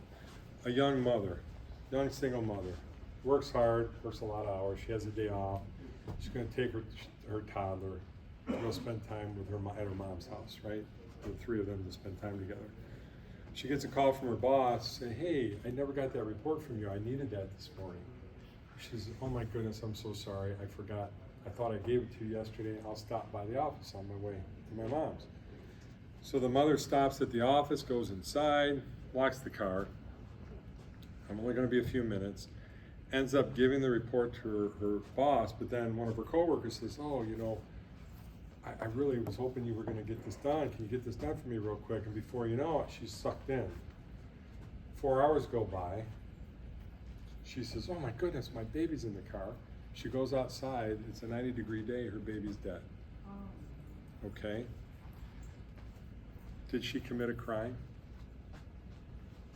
Yes and no. There is no such thing as yes and no. Well, So did she commit a crime? What are the elements required to commit a crime? morally, she should have. You need an injured party, and you need intent. That mother she'll be punished the rest of her life. All right, there serves no purpose to incarcerate that mother in prison, none whatsoever, because she's completely emotionally distraught. She's just lost the love of her life, and she has to live with the fact that she caused the death of her child. That's more punishment than any prison could ever give. So under common law, that woman would never even be charged with a crime. I want you to think about that for a minute. She would never be charged for a crime. Okay? That's what it means to understand the law. It doesn't matter that there's codes and statutes. You've got to understand the law, and you've got to understand what it's all about. You know, do not harm, do not trespass. That's really what counts, folks. Okay, let's go. I know we're getting near the end here. Oh shoot, maxims. You know what a maxim is? A maxim is an absolute truth. The sun rises in the east. That is a maxim. You can argue that point till the cows come home. The sun is never going to rise in the west. Okay? Same with law. Let's look at maxims and the precepts. Maxims and precepts are the rules of common law. Maxims are self-evident truths used to adjudicate common law cases. Axiom, sayings, and logic are self-evident, indisputable truths, the result of human reason and experience. Maxims are our common law heritage that binds us together as a people. If everyone knew the maxims of common law, our world would be a far better place. Right? So you need to know the maxims. Here's a list of maxims, aka self-evident truth. Maxims on principles of common law. All men are created equal, and women, ladies. Men are endowed by their Creator with certain unalienable rights. Liberty to all, but preference to none. The safety of the people is the supreme law. The safety of the people cannot be judged but by the safety of every individual. Not the majority, every individual. To lie is to go against the mind. The only one who has any capacity or right, or responsibility or knowledge to rebut your affidavit of truth is the one who is adversely affected by it. It's his job, his right, his responsibility to speak for himself. You know what that means, folks? If you sign an affidavit of truth and have it notarized, you're saying this is the truth. If no one rebuts you, it's the truth by default. Someone else must rebut you. The injured party must say, no, that's not true. And they must sign an affidavit of truth to give their version of the truth, right? So if they don't do that, charge is dropped. I mean, default judgment, okay? No one else can know what your truth is or has the free will responsibility to state it. This is your job, not your attorney. You need to state the truth. You need to stand. Each of us is entitled to equal treatment under the law. Workman is worthy of his hire. Nothing ventured, nothing gained. These are all maxims. These are all truths. Hit the button there, buddy. All right, maxims on the legitimacy of government. Just governments derive their just powers from the consent of the governed. Unjust is state power where the law is either uncertain or unknown. The state should be subject to the law, for the law creates the state. Okay, the judge who decides a case without hearing both parties, though his decision be just, is himself unjust. Courts of justice are for the common people to command the power of the state. Maxims of testimony and evidence. Words should be considered only as commonly understood and not with a meaning others construe for their own purpose. The true meaning of a word is the meaning of the word. You can't change the definition, right? They changed the definition of a vaccine in woman to fit their narrative, their lie. They changed the definition. Well, they did make sense of Okay. what's happening today. Yeah, that's Yeah. The LGBTQ, so they don't identify as a man or a woman. Right. They handle everything as No one should be believed in court except upon his stated truth. I won't say oath because I believe it's ungodly to swear an oath, because that's what my Lord says in the Bible. But you let your yes be yes, your no be no. Always speak the truth.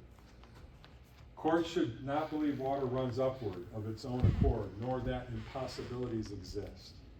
All right, water doesn't run uphill, right? That's a maxim. The certainty of a thing in court arises only from making the thing certain in court. Okay, now maxims on civic duty of citizens. Whenever any form of government becomes destructive, it is the right of the people to alter or abolish it and to institute new government.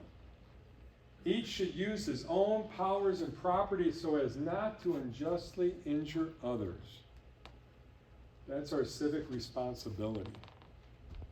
Maxims on private property. There is nothing more sacred, more inviolate than the house of every citizen.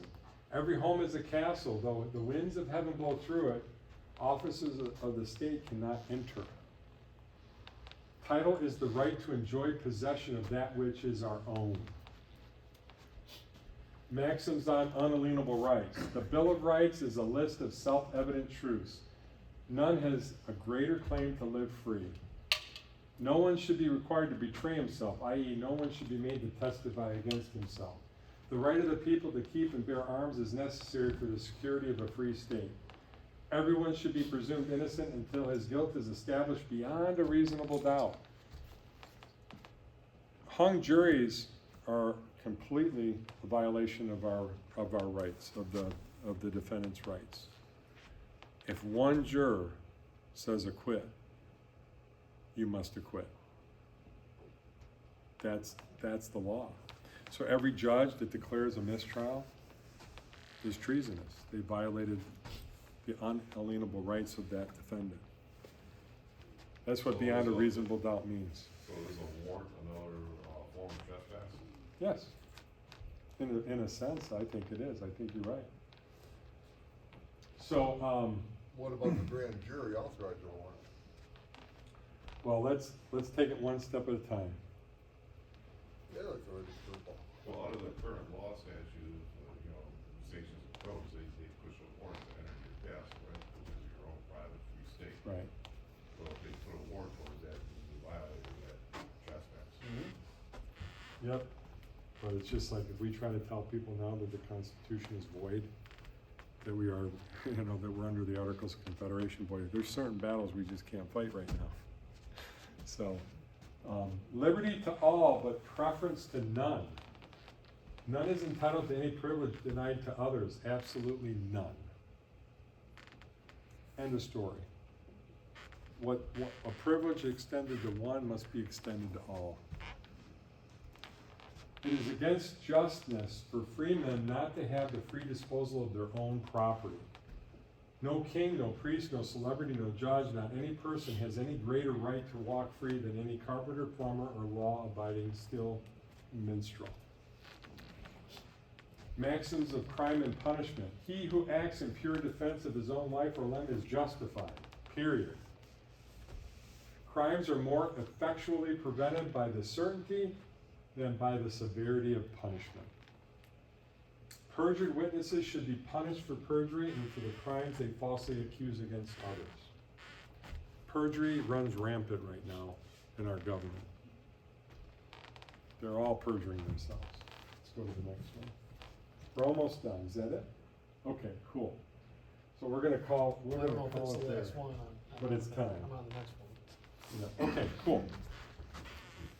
Yes. I said, no, I just caught it. Okay. Oh, you said excuse me. Okay, that for that. So, It's like It- 10 minutes. yeah, there's quite a few more. So we're talking about the grand jury. We started talking about maxims. Maxims apply both to grand juries and petit juries, trial juries. So a grand jury is an investigative body. A trial jury is a court of record. It's the judge. Okay? Grand jury is the investigator. The trial jury is the judge. Not the guy in the black robe. It's the jury's the judge. Does that make sense, everybody? Because the current judge is supposed to be nothing but the messenger itself. He's just a traffic cop. He's just supposed to make sure everybody showed up on time. Laws and order. Yeah. Yes, Mike. Post offices are courts, are they not? Yeah. Yeah. So you can have a court of record and never step into a room with the other party. You do it all with affidavits of truth and through the post office. So anything in writing that's basically signed and witnessed, that's an instrument of a court of record. Registered mail, return receipt requested. Yep. So now do you guys see the importance?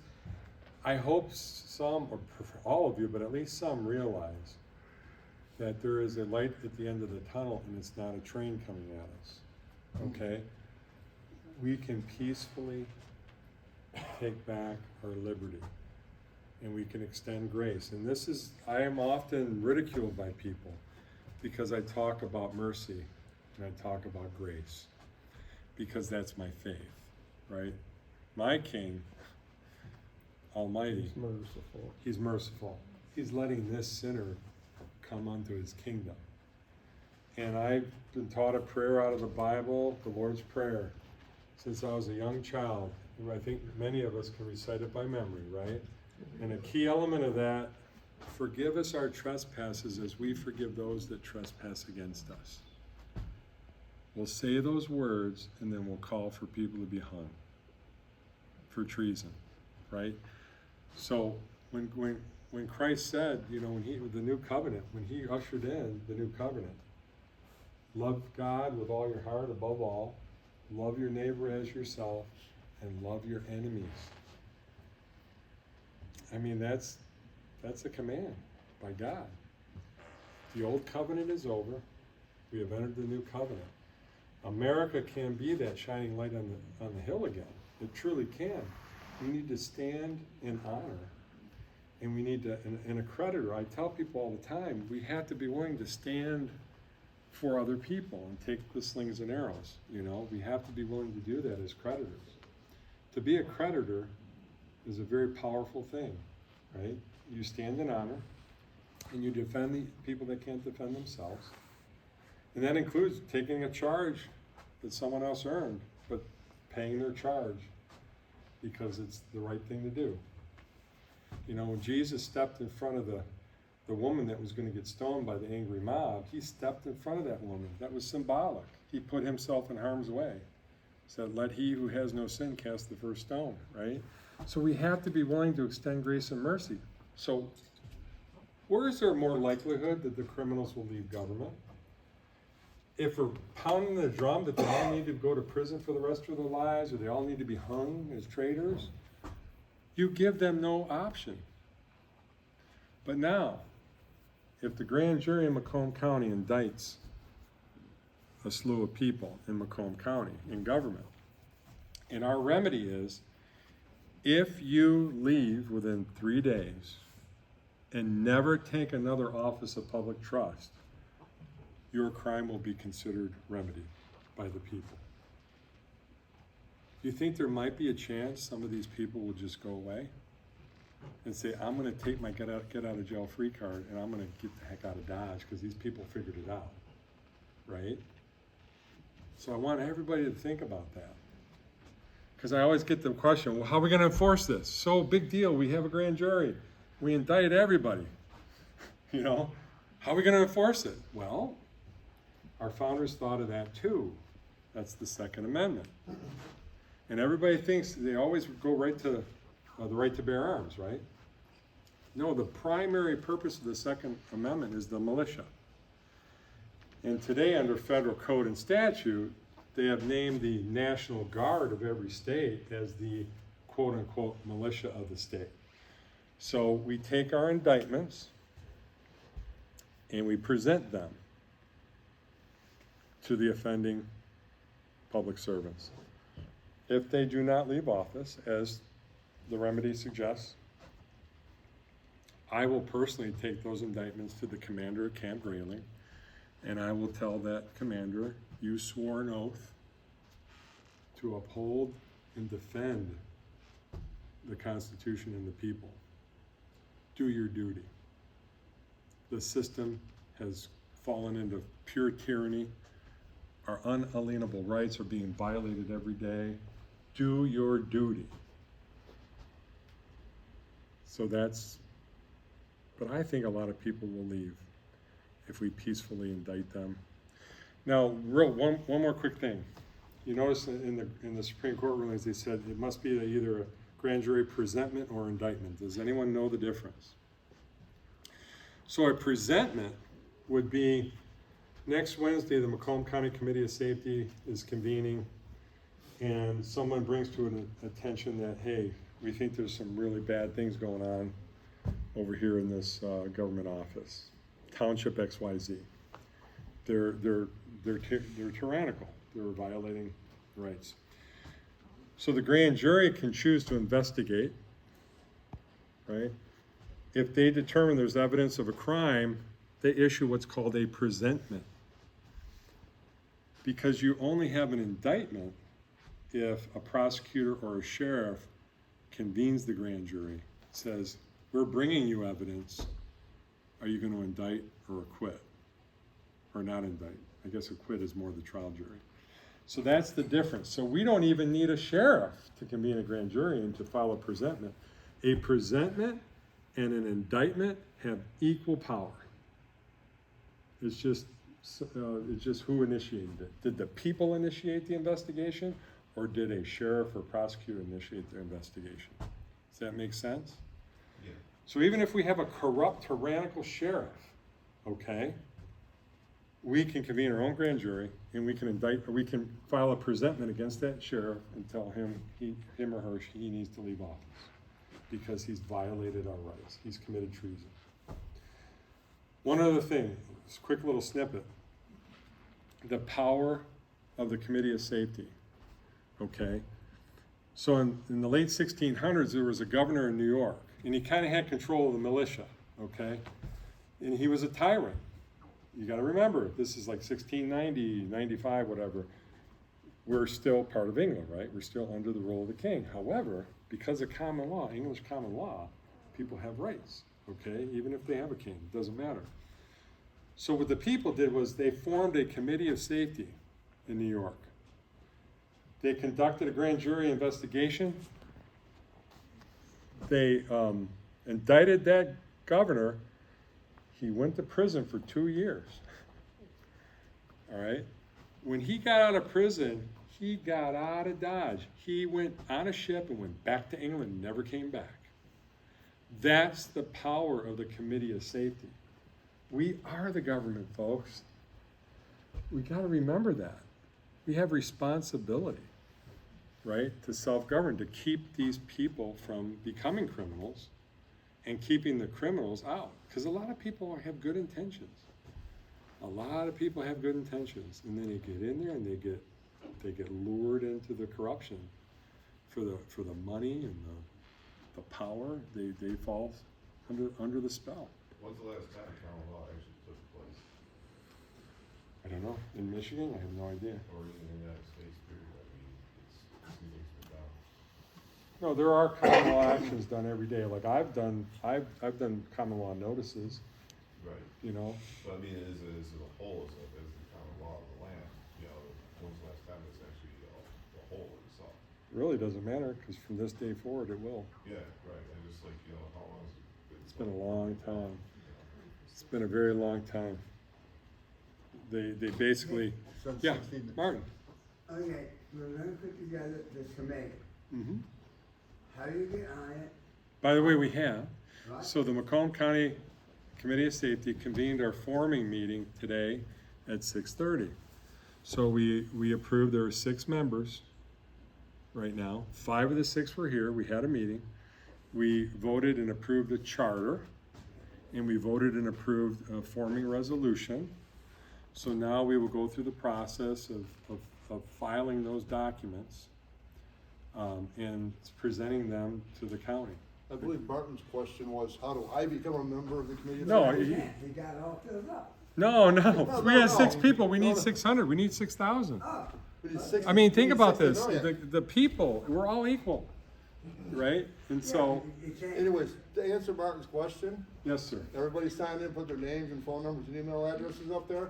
I'm gonna start hounding you to see. Oh, boy. I'm gonna call and get to know Well, you and There's see what. got to be a little bit of a limit in order to have a meeting. No, we can rent an auditorium, we can rent We'll- Tigers, We will schedule doesn't another matter. meeting where you can officially become a member of the committee of safety.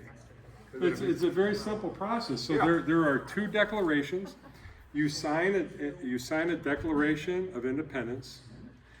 You sign a declaration of unalienable rights by inborn power, and you sign a jural covenant of office. Those 3 documents are witnessed, and now you have pulled yourself out of the matrix, and you're standing on the land as a living man or woman, and now you are the people. You're a part of the sovereign body of Macomb County. That's how it works. It's really fascinating. It's like I tell people, I try to use this analogy. You're in prison, okay? Now, you really shouldn't have been there. You really didn't commit a crime, and guess what? You know, prisoners will always say we're all innocent here, right? You've always heard that story, right? Oh, yeah, prisoners are always all innocent. Well, a lot of them are innocent. I hate to break the news to you. Every day, everybody walks down this one hallway to go to lunch. And there's a barred door there. One day, Jimmy looks, hey, the door's open. Huh. Walks by it. Goes to lunch. Next day, Jimmy says, well, I'll be darned, that door's open still. He can hear the birds chirping. I'll be darned. Look, the door's wide open. Keeps walking. Third day, Jimmy goes by that door and says, man, that door's open. I'm leaving. And he steps out of prison. And guess what? Billy saw Jimmy leave. He tells his buddies, he says, man, Jimmy left. I wonder when they're going to get him. 1 month goes by, 2 months go by, 3 months go by. Jimmy sends them a letter. Said, guys, you realize we're all free men. The prison was shut down. You didn't have to stay in the prison. Billy leaves, everybody leaves. They walk through the door. And so, folks, what it takes is you have to have faith. You have to have faith. And God's not going to tell us how to get to the end. But what he'll do is, he'll light the first step. But we have to live by our faith. If your heart tells you that this is true and genuine, you need to take the first step. He lit the step. And then guess what he'll do? He'll light the next step for you. You take that step. Because he's going to be with you, right at your side. He's going to usher you through this storm. And that's the beauty of it, right? And guess what? One day, hey, we're all out of the prison. We're not in the prison anymore. We're not slaves anymore. That's what it's going to take, you know? And so I hope everyone found some value in this. I hope you learned something, because I certainly learned a lot, you know, studying all this. And it's been a long journey, but here's the beautiful thing. Some of us in our group, you know, our band of misfits, have been free men for 35, 40 years. They've known about the slave system since the 80s. And they try to tell people, and everybody, their family, everybody says, Paul's nuts, you know, they don't want to talk to him. They kind of get upset with me. I've been awake since 2020. They're like, yeah, that's no fair. You know, I've been at this since the 80s. But here you come along, 2020, it's only been 3.5 years for you, and now suddenly, you know, everybody's, oh yeah, that makes sense, you know. So you are at an even better position, because here it is, 2024. You have all this information at your fingertips because of the people that came before you. All you have to do is shut off the news, shut off all the talking heads, stop watching sports, stop going to concerts, stop dealing fantasy football, all of the circuits of your life that keeps you a slave. Step out and become a free man or woman. And do the right thing. That's all you gotta do. So that's my call to action. Yes? Is there an age limit for the committee of safety? I'm asking for my daughter who's 14. Well, I would love to have her involved. I don't know if she would, I think she can participate for sure. 16. I think she can participate. She wouldn't be able to vote yet, I don't think, but I would love to have the children. Because here's what we have to do, I've folks. met her, she's totally qualified. Yeah. So what we need to do, folks, is we need to teach the children this. Young. They need to know. We need to teach our elementary school kids. We got to get civics back in there. They have to understand this beautiful government that we were given by our God and our founders, right? We have to turn it back on. We have to shut down the Department of Education. We have to shut down all these departments of the federal government that are completely a violation of our unalienable rights. And how do we shut them down? Show me the money. Folks, if we all stop paying the IRS, if we all start tapping into that trust and taking it away from them so they can't do their little shenanigans and enrich themselves. We take away their money. You take away the motive for the criminal to be there, the criminal will leave. Right? Yes, Martin? Okay, now then, the trust. I've been hearing about that for a while, probably in from the eighties. The guy named Mark Scott wrote me up from the father of the unknown. And so I've heard about it. I'm aware of most of what you're saying when you organize it really well. Now then, where's this trust at? Who's got my money in what bank, what account? Like I said, it's I know not, there's no it's, real it's not money, so but it's just. that I did it someplace. So I'll tell you what, I've agreed, I'm doing this, right? I know, I heard about it. And so I'll lead, I'll get out front and maybe they'll throw me in jail, I don't know. So, but the point I make is, I'm off the client. the reality of it is, I can show you the Supreme Court rulings that talk about the Sesquive We Trust. talked about it since the eighties, But I'm saying, you can see on the court record, but doing it. yeah, you do it, you just have to take power. They're all criminals, Martin. Okay, where is my trust fund? How do you find it? CUSIP number. You know what a CUSIP is? A CUSIP number. A CUSIP, No. okay. I always use CUSIP, I can't remember the acronym, so somebody quick with the smartphone, can you read it? The definition of a CUSIP. It's a commercial number, but I can't remember all the words. But every account assigned to you has a CUSIP number. Your mortgage, your birth certificate, your social security account, your driver's license, your Verizon bill, anyone that assigns you a number, they're trading you as a security. I'm totally with it. Okay, now, once you have your CUSIP number, I know somebody at Fidelity that if they can verify that you truly are the owner of your CUSIP number, it's the one on the back here, right? Yep, So Mike has his authenticated. authenticated, I don't even have one of these, I gotta do that next week. On the back, it shows his CUSIP number, right there. It's a committee I have the on definition for you, uniform, Mike. Oh, yes. Committee on Uniform Securities Identification Procedures. Committee on Uniform Securities Identification Procedures.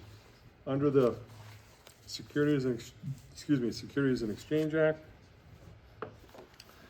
all right, all these acts that are created to build all this hypothecation, okay, all this fraud, all this fiction of law and money, you just have to tap into it. So I'm expecting by June to be seated on the trading platform, to have access to my trust. You know, and so the point is, but I've committed to using it for the public welfare. Take it away from the criminals and use it for the public good. Okay, there's something else that I have heard about, that I have one customer that's really, he's just waiting for her money to come in. And I've seen people, I've heard people on the talk stuff talking about it, that eventually we'll all be given a serious lot of cash and it's going to be, per year, aid, and it will come from the government after the government changes. That person's talking about the Is that the not? collapse of the current banking system, the central banking system, which is coming. I read Yeah, that. so- But is that, I just think, yeah, right. Is it nonsense? Is it, I owe you the truth to it or what? Miss Sarah, just Sarah. Listen, I can't speak to everything other than I am a detective on the case. Yeah. I have declared my independence. I revoked my U.S. citizen corporate status. I planted myself on the land as a living man. I'm a beneficiary of God's great endowment to me, right? God gave us dominion over the earth. You know what that means? Dominion over the birds in the air, over the fish in the sea, over the beasts on the land, over all the vegetation. He gave us dominion. DTE cannot charge you for electricity, nor can the gas company charge you for gas. You want to know why? Because we all own it. Humanity owns it. all the resources in the earth. We are all entitled, we're all beneficiaries to it. What they do is they give you a delivery charge. They charge you for getting you your natural resources, right? So I hope that in the next 2 months, 3 tops, I will be able to show all of you the process of paying my utility bills with my signature on the bill. So my point is, I'm not gonna hide this from people. And I don't care if they come after me, I really don't care. I'm gonna show people the truth. I'm gonna show you, look, I don't pay a utility bill, I don't pay for my Blue Cross, I don't pay for property taxes, I don't pay for any of that. It all comes out of my trust. I discharge the debt out of my trust because it's all funny money. So you have every right to create a bill of exchange as Citibank does. You can create securities. I created securities on April 15th, notarized with a gold seal stamped. I created securities, right? Because I can, because I'm educated, because I read all their corrupt little codes and schemes. So I created securities. You could create your own bank. You could create your own bank, all that. So, you know, for me, hold on one second, Raj. For me, bringing the truth, I don't care about money. I sincerely don't. Anyone that knows me can tell you that. But the point is, I'm trying to break down the veil of deception that Satan has pulled over all of our eyes, right? And let the light shine. Now, how will these people that have been putting their faith in government, what's going to go through their mind and their heart when they realize that they've been enslaved, that they're barely surviving, and their parents died broke, but they were a billionaire? What happens to your trust when you die? It's gone. It goes right to the state, right to the government. Unless you claim it, and they don't make it easy to claim. But if you can go through the maze and you can claim it and show others how to do it, it should open some people up. Maybe they'll turn back to God instead of, serving the dark powers, Government is not your friend. Never has been, never will be. Yes? What's the next step? You said you have a small group already. Yeah, so we have a committee of safety formed. Our next meeting is next Wednesday at 6:30 in Macomb County. So anyone that's interested, I can email you the declarations in the Juror Covenant. So that's the first step. You just have to declare yourself a free woman or man. You gotta step on the land, you gotta step out of the matrix, and you gotta declare your right. Once you've done that, now you can join the Committee of Safety, and you can be part of the jury government. Okay, so if we sign the. Yeah, if you signed in, we'll reach out to all of you. Next Wednesday? Absolutely, Okay, and then. absolutely. and that's- Right now, it's scheduled at my house in Bruce Township, but if there's a lot of people want to come, we'll get another room. I'm sure the kind gentleman in the corner wouldn't mind renting us another room. I want to point out that Martin's been gracious enough to have us this evening. He opened up this whole building for us. The guys, there's nobody else here. He wants to go home. Yes, we're wrapping up. So, So not tomorrow, Wednesday. No, a week next from Wednesday, tomorrow. May the 15th will be our next meeting. Now, we're gonna have meetings, we did approve the charter and everything. Technically, we haven't done the presentment to the county yet, we're waiting for our seal. Because we have a seal, we gotta go to the Office of the Great Seal, which ironically is under the Bureau of Elections. The most deceitful criminal enterprise in the state of Michigan, but, hey, that's for another day. I realized one other thing tonight, that Michael Butz has a tremendous ability to assimilate, process, and digest information. He thinks all of us are just like him, so I think some of us are probably a little overwhelmed tonight. But all this stuff is available. Do you have any copies of the Juror Covenant? I should, yeah. Okay, we do have some copies you can take with you.